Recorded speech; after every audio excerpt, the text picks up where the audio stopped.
Kolonel Sudirman yang pada saat itu masih memakai pakaian perang mengucap syukur dan juga meminta doa kepada Tuhan. Ampunilah hambamu yang lemah dan dhaif ini dan berikan kami kekuatan.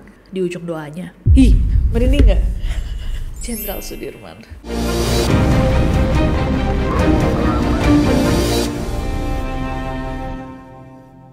Hey guys, it's Nessie and welcome back ke Historytelling Jas Merah, di mana kita selalu membahas tentang sejarah, tapi di Jas Merah kita membahas secara spesifik sejarah dari Republik Indonesia. Historytelling Jas Merah membahas tentang pertempuran tersengit untuk mempertahankan kemerdekaan Republik Indonesia. Pas banget kan di bulan Agustus. Dan di episode kali ini kita membahas tentang pertempuran Ambarawa 1945 yang dimulai antara 20 Oktober atau 20 November 1945. Yang fun fact, aku bakal mulai dengan pertanyaan. Setahu kalian dan seingat kalian pas belajar dulu, pertempuran Ambarawa itu dimulai pada 20 Oktober atau 20 November 1945. Karena guys, pas kita cari-cari lagi, sources ini mengatakan dua hal yang berbeda. Yang jelas, di bulan-bulan terakhir tahun 1945, di tengah puing-puing sebuah kota yang baru saja dibebaskan, seorang pria muda mengambil wudhu dengan tangan yang bergetar. Masih menenteng senjata, pakaiannya penuh lumpur dan darah kering.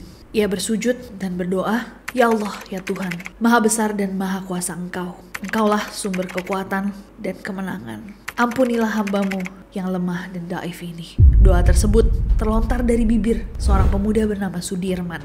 Usianya baru 29 tahun, tapi hari itu ia baru saja memimpin kemenangan yang paling menentukan sejak Indonesia mendeklarasikan kemerdekaannya, yaitu keberhasilan merebut kembali Ambarawa dari tangan sekutu.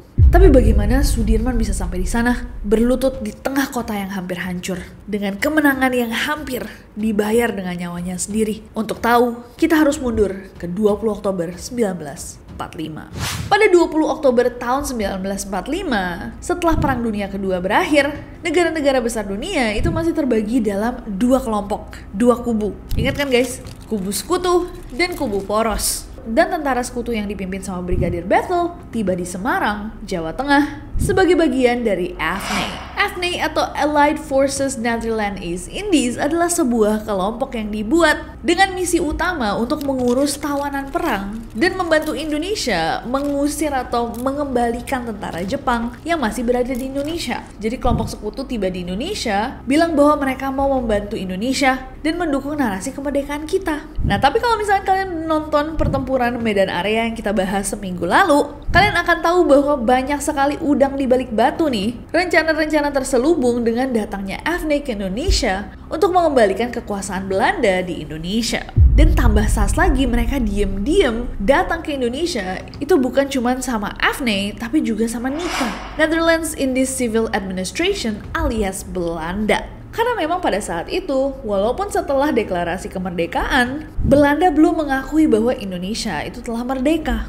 Buat mereka, Indonesia masihlah Hindia Belanda. Tapi karena AFNI datang bilang memiliki niat baik, kedatangan mereka disambut dengan baik oleh Gubernur Jawa Tengah, Kanjeng Raden Mas Tumenggung Wongsonegoro. Pemerintah Indonesia masih berpikiran positif. Gak mungkinlah mereka sebegitu teganya. Mereka aja mengalahkan Jepang yang notabene ingin menjajah negara-negara lain. Mungkin benar mereka memiliki niat baik di sini. Gubernur bahkan bersedia untuk membantu menyediakan makanan nih guys untuk para sekutu, serta kebutuhan logistik lainnya untuk kelancaran tugas mereka. Mereka disediakan tempat menginap yang nyaman, dikasih makanan, minuman, diperlakukan baik. Tapi dengan syarat ya mereka tidak mengganggu nih kedaulatan Republik Indonesia. Situasi kelihatan aman-aman aja. Sampai 6 hari kemudian, pada 24 Oktober 1945, pihak sekutu datang ke Magelang dan Ambarawa dengan tujuan untuk membebaskan tawanan Belanda yang ada pada saat itu. Lagi-lagi guys, pemerintah Indonesia pada saat itu mikirnya ya karena perangnya sudah selesai, Perang Dunia II berakhir, udah gak ada penjajahan,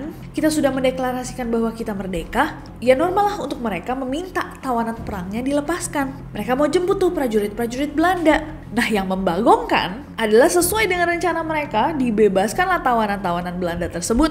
Tapi alih-alih dibebaskan dan dikirim balik ke keluarganya di Belanda, mereka diam-diam malah memberikan para tawanan ini senjata. Dan informasi ini diketahui sama rakyat Magelang yang langsung marah. Katanya mau dibebaskan buat dibalikin, karena perang telah berakhir. Kok malah dikasih senjata? Emangnya siapa yang mau bertempur? ketegangan pun langsung memuncak dan Tentara Keamanan Rakyat Resimen 1 Kedu yang pada saat itu di bawah komandonya Letkol M. Sarbini bergerak cepat untuk mengepung tentara sekutu dari segala penjuru. Meletuslah pertempuran antara Tentara Keamanan Rakyat TKR dan pasukan sekutu. Nah, karena situasinya jadi rusuh banget nih guys, pada 2 November 1945, Presiden Soekarno dan Brigadir Jenderal Bethel itu secara langsung datang menuju Magelang. Dan untuk meredakan konflik, Presiden Soekarno dan Brigadir Bethel itu melakukan sebuah perundingan. Hasil kesepakatannya dijadikan 12 pasal. Tapi beberapa di antaranya adalah sekutu harus tetap menempatkan pasukannya di Magelang untuk melakukan kewajiban mereka sebagai bagian dari AFNE untuk melindungi dan mengurus evakuasi dari para tawanan perang. Jalan Raya Semarang-Ambarawa dibuka untuk rakyat Indonesia dan sekutu harus menyatakan tidak mengakui aktivitas militer Nika atau Belanda. Dan mereka setuju. Tentara sekutu yang waktu itu udah dikepung nih sama TKR akhirnya berhasil selamat karena perundingan tersebut, karena mereka bikin janji bahwa mereka tidak akan mengganggu nih, mereka cuma menjalankan tugas mereka sebagai AFNE yang tugasnya adalah membantu Indonesia menghapus sisa-sisa perang. Tapi walaupun udah janji nih, ibarat udah pinky promise, mereka malah tiba-tiba pindah ke Ambarawa dan memperkuat posisinya di sana. Bahkan semakin lama mereka mulai tidak sopan, bertindak seperti penguasa, mencoba merebut senjata para TKR. Sampai semakin lama pihak Indonesia semakin risih dan juga curiga. Menyadari pergerakan ini, Resimen Kedu Tengah yang dipimpin sama Letkol M. Sarbini melakukan pengejaran sampai ke Ambarawa. Di 20 November 1945, terjadilah pertempuran lagi antara pasukan TKR dipimpin sama Mayor Sumarto dan tentara sekutu di kota Ambarawa. Dan tentara sekutu itu setengah mati mempertahankan kota Ambarawa. Kenapa Ambarawa guys? Jadi Ambarawa itu seakan pintu gerbang di Jawa Tengah, menghubungkan 3 kota penting, Surakarta, Magelang, dan Yogyakarta. Apabila sekutu dan Nika berhasil menguasai Ambarawa, mereka bisa dengan mudah nih mengakses, menjangkau, dan menguasai 3 kota penting tersebut. Jogja pada saat itu pusat pemerintah Republik Indonesia, Surakarta pusat budaya dan militer, tempat lahir Pak Jokowi lagi, sama Gibran, sama Desi. Lah, kan gue. Banyak juga laskar dari Solo yang ikut berjuang. Magelang juga udah jadi tempat tempur sebelumnya dan punya markas TKR. Ditambah lagi nih, Ambarawa itu merupakan jalur utama untuk logistik dan komunikasi. Kalau kota ini direbut, kekuatan Indonesia di Jawa Tengah bisa terdesak habis-habisan dan perlawanan rakyat akan goyah. Dan perjuangan pihak sekutu guys untuk mempertahankan Ambarawa itu nggak main-main. Tanggal 21 November itu mereka menarik pasukan sekutu yang ada di Magelang mundur ke Ambarawa juga sambil dilindungi sama pesawat-pesawat tempur. Bisa bayangin gak kalian pesawat-pesawat tempur barat di atas langit Jawa Tengah?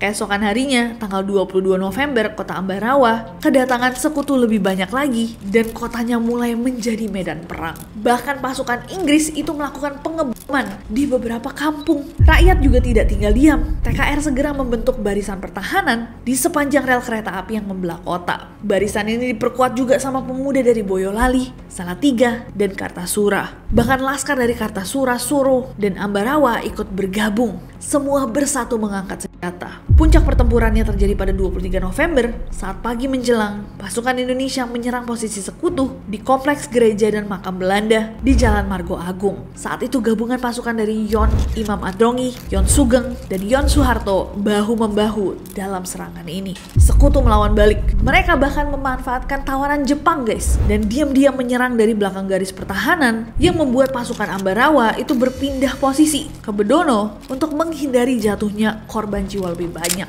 Tentara sekutu katanya guys menghujani kota Ambarawa dengan tembakan meriam. Ledakan demi ledakan memaksa pasukan TKR untuk mundur, mempertahankan posisi mereka. Tapi bukan berarti mereka menyerah. Pasukan angkatan muda yang dipimpin sama Oni Sastrondiharjo menghadang mundurnya sekutu di Desa Jambu. Dan di Desa Ngipi, sekutu juga dihadang sama Batalion 1 Satuan Militer Suryo Sumarno. Saat itu guys, sekutu juga berusaha untuk menguasai 2 desa di sekitaran Ambarawa, tapi pasukan Indonesia terus melawan. Sayangnya tanggal 26 November, Komandan Divisi 5 Banyumas dari Purwokerto, Letnan Kolonel Isdiman, gugur.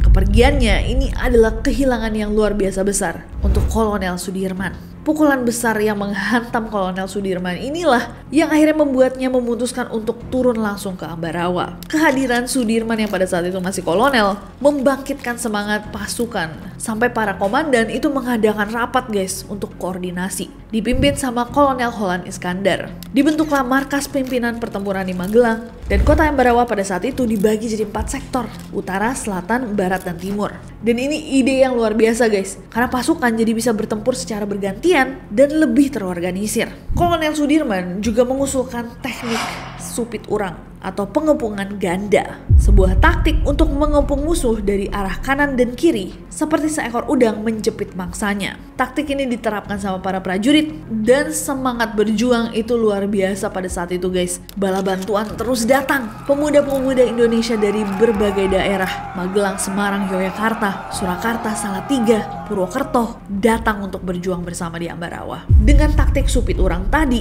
Yon Imam Androngi berhasil merebut Desa Pingit dan daerah sekitarnya. Batalion 10 Divisi 3 pimpinan Mayor Soeharto, Batalion 8 Mayor Sarjono, dan Batalion Sugeng juga terus mendorong mundur sekutu. Mereka semakin terjepit sampai akhirnya pada 5 Desember, sekutu berhasil dipukul mundur dari Banyu Biru yang merupakan garis pertahanan terakhir mereka. Dan seminggu kemudian tanggal 12 Desember, pasukan TKR serentak guys bergerak ke posisi masing-masing dan dalam waktu 30 menit mereka sudah mengepung kota Ambarawa. Pertahanan terakhir sekutu di Benteng Willem, tepat di tengah kota, menjadikannya satu pertempuran terakhir yang pecah dan berlangsung selama 4 hari 4 malam. Walaupun mereka sudah terjepit, mereka pun gak mau kalah, terus berusaha keras untuk melawan. Tapi akhirnya pada 15 Desember, pasukan sekutu mundur dari Ambarawa dan Ambarawa resmi kembali ke tangan Republik Indonesia. Rakyat Indonesia yang berjuang pada saat itu sangat gembira guys. Lelah tapi sangat gembira. Para pejuang menganggap ini sebagai kemenangan taktis militer. Walaupun begitu namanya pertempuran, pihak Indonesia kehilangan sekitar 2.000 orang. Baik dari laskar, TKR, dan juga rakyat. Sementara pihak Inggris kehilangan 100 orang prajurit. 1:20 orang. Setelah pertempuran yang begitu sengit akhirnya berakhir. Kolonel Sudirman yang pada saat itu masih memakai pakaian perang, mengambil air wudhu dan seperti yang kita bahas di awal, mengucap syukur dan juga meminta doa kepada Tuhan. Ampunilah hambamu yang lemah dan daif ini dan berikan kami kekuatan di ujung doanya. Kemenangan ini walaupun hampir merenggut nyawanya, juga membuat nama Kolonel Sudirman terdengar ke semua pelosok negeri. 3 hari setelah kemenangan Ambarawa, Kolonel Sudirman secara resmi dipromosikan menjadi Mayor Jenderal dan dikukuhkan sebagai Panglima Besar Tentara Keamanan Rakyat. Maka itulah mungkin yang lebih kalian kenal adalah nama Jenderal Sudirman. Merinding gak? Jenderal Sudirman. Jenderal Sudirman di awal karirnya berarti ya 29 tahun. Very young. Lebih muda dari aku. Dia lebih muda dari kita, sudah memperjuangkan kemerdekaan, sudah jadi jenderal. Untuk mengenang peristiwa Ambarawa, tanggal 15 Desember kemudian ditetapkan sebagai Hari Infanteri atau Hari Juang Kartika TNI Angkatan Darat untuk mengenang pertempuran Ambarawa. Di Ambarawa pun kalian juga bisa menemukan sebuah monumen Palagan Ambarawa yang terletak di Jalan Monsinyur Sugio Pranoto, Panjang, Kecamatan Ambarawa, Kabupaten Semarang, Jawa Tengah. Monumen ini dibangun sebagai simbol perjuangan, semangat, ketangguhan, dan kemenangan rakyat Indonesia dalam mempertahankan kemerdekaannya.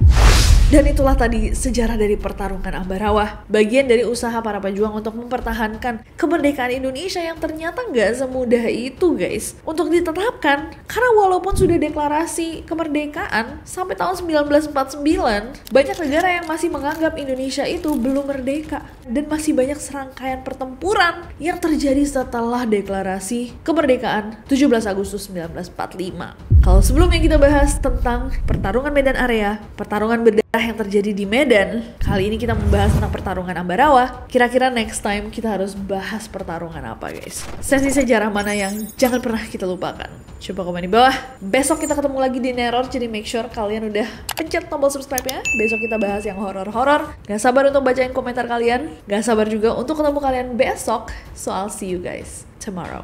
Bye-bye. Minggu depan di Historytelling kita akan membahas beberapa area-area naik ke atas hotel untuk menurunkan bendera Belanda. Mereka merobek warna biru dari bendera Belanda hingga menyisakan merah putih. Kematian Malebi ini masih menjadi salah satu misteri terbesar karena gak ada yang benar-benar tahu apakah dia kehilangan nyawanya karena atau karena Yang jelas dia meninggal di mobilnya. Kematiannya Malaby itu membuat pasukan Inggris sangat murka. Dan di tengah huru-hara dan kemarahan rakyat pada saat itu muncullah sosok Bung Tomo. Sosok tokoh pemuda penuh karisma yang mendirikan radio pemberontakan. Tebak apa? Coba komen di bawah.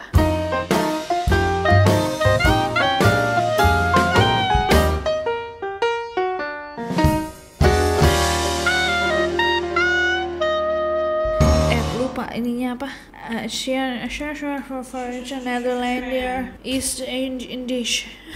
Apa tadi? Nah, yang membanggongkan bergerak cepat untuk mengepung tentara sekutu, bergerak cepat untuk mengepung